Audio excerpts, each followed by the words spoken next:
শুকর সুযোগ যে রব্বুল আলামিন আমাদেরকে আজকে জুমার দিনে জুমার নামাজ আদায়ের উদ্দেশ্যে মসজিদে আসার এবং বসার তৌফিক এনায়েত করলেন। এই জন্য সবাই মহান রব্বুল ইজ্জত ওয়াল জালালের দরবারে মস্তক অবনতশীল রব্বুল আলামিনের দরবারে শুকরগুজার হচ্ছি, সমস্বরে বলছি আলহামদুলিল্লাহ।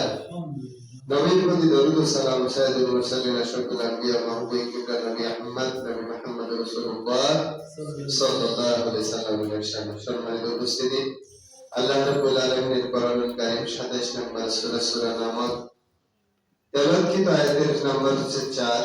এই সূরাটিতে মোট আয়াত আছে 93টি, রুকু আছে 7টি।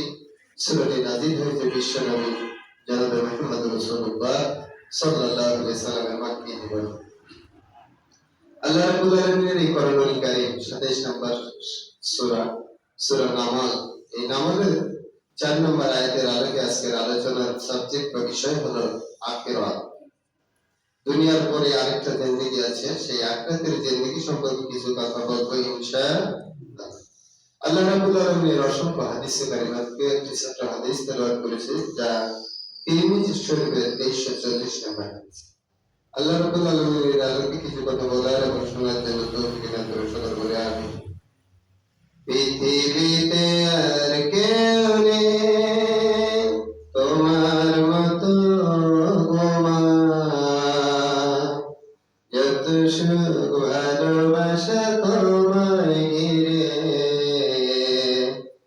তুমি তোমার তুলনা, তুমি তোমার তুলনা, পৃথিবীতে আর কেউ নেই তোমার মতো মা, যত সুখ ভালোবাসা তোমায় ঘিরে, তুমি তোমার তুলনা, তুমি তোমার তুলনা, তুমি স্বপ্ন, তুমি গল্প মাগো, তুমি এক মুঠো ভালোবাসা, তুমি স্বপ্ন, তুমি গল্প মাগো, তুমি এক মুঠো ভালোবাসা, তোমার চলে লুকিয়ে আমি, তোমার চলে লুকিয়ে আমি, বলে যাই দুঃখ বেদনা, তুমি তোমার তুলনা,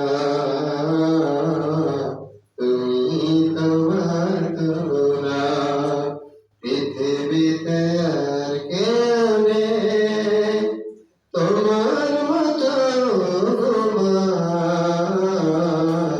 যত সুখ ভালোবাসা তোমায় ঘিরে, তুমি তোমার তুলনা মাগো, তুমি তোমার তুলনা।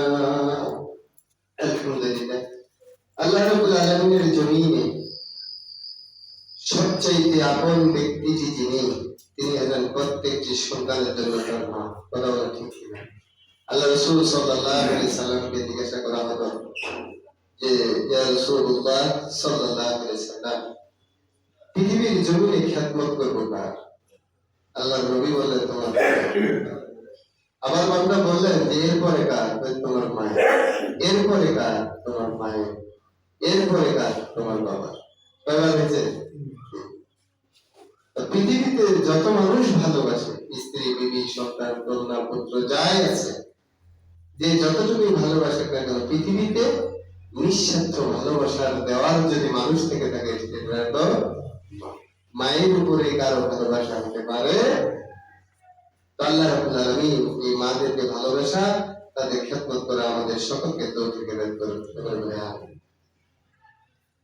আল্লাহ রাব্বুল আলামিনের কোরআনুল কারীম 27 নম্বর সূরা নামল 4 নম্বর আয়াতে কারিমা আল্লাহ রাব্বুল আলামিন বলেছেন, ইন্নাল লাযীনা লা ইউমিনুনা বিল আখিরাহ, নিশ্চয়ই যারা ঈমান এনেছে এবং আখিরাতের প্রতি বিশ্বাস রেখেছে, রাব্বানা লাহুম আমালুহুম ফাহুম ইয়ামাহুন, আর আমার রব আমি আল্লাহ তোমাদেরকে তোমাদের আমল সমূহকে পৃথিবীর জমিনে তোমাদের কাছে জাঁকজমকপূর্ণ করে তুলেছি, যা দেখে তোমরা মনে করো আমাদের আমলটাই যথেষ্ট, আমাদের আমলটা নিয়ে আমরা গর্বিত।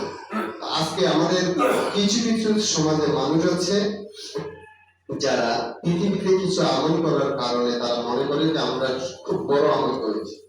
কিছু কিছু দানবীর আছে বড় বড় মুসলিম মাদ্রাসা বানায় দেয়, ও মনে করে যে এটা আমি সবচেয়ে ভালো কাজ করেছি, সবার থেকে আমি বিশাল কিছু করব।